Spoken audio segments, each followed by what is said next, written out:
श्री बद्रीनाथ धाम और श्री केदारपुरी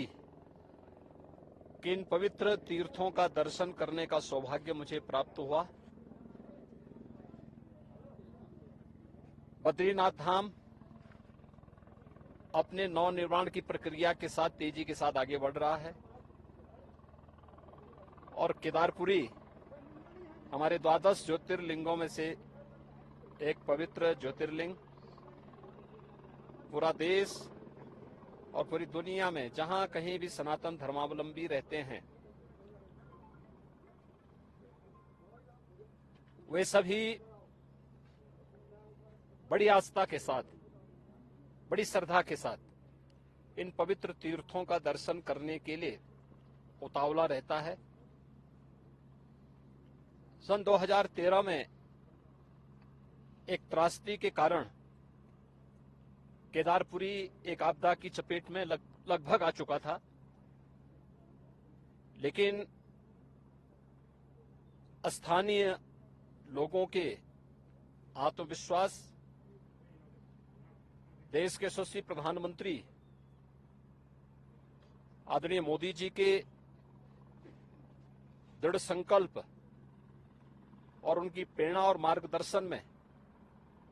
आज उत्तराखंड के हमारे दोनों ये पवित्र तीर्थ धाम एक नई आभा के साथ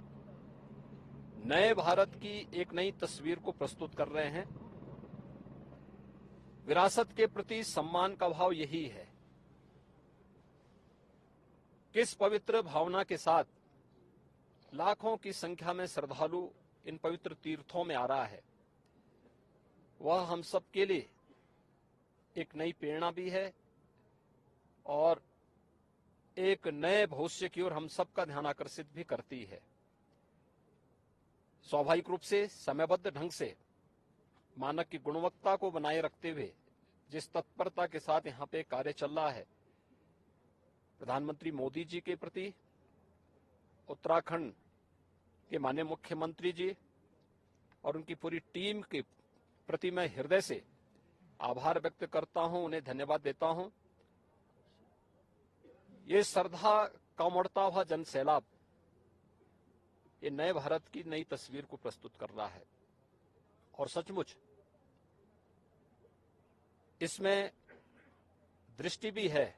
दूरदर्शिता भी है, इसमें पर्यटन भी है और श्रद्धालु जनों की जनास्था का सम्मान का भाव भी है।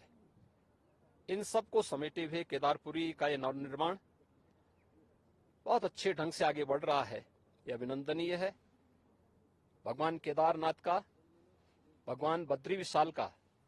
आशीर्वाद इसी प्रकार से बना रहे, इस दृष्टि से आज मुझे यहाँ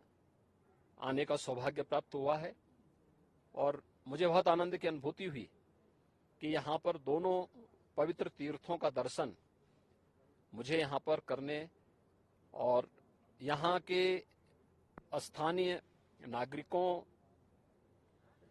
पुरोहितों, तीर्थ पुरोहितों के साथ साथ व्यवस्था से जुड़े हुए सभी पदाधिकारियों का, जिन भी यहाँ पर आने वाले जितने श्रद्धालु हैं उनके मन में कितना उत्साह है, यात्रा की कोई थकावट नहीं। यही दिखती है कि यह तीर्थ स्थल आस्था के साथ साथ राष्ट्रीय एकात्मता के भी आधार है। सुदूर दक्षिण से भी, पूरब से भी, पश्चिम से भी, पूरे देश के अलग अलग कोनों से आए हुए श्रद्धालुजन हमारी राष्ट्रीय एकात्मता का नया दर्शन भी कराते हैं। मैं उत्तराखंड सरकार को इस सुविधा के लिए हृदय से धन्यवाद देता हूं।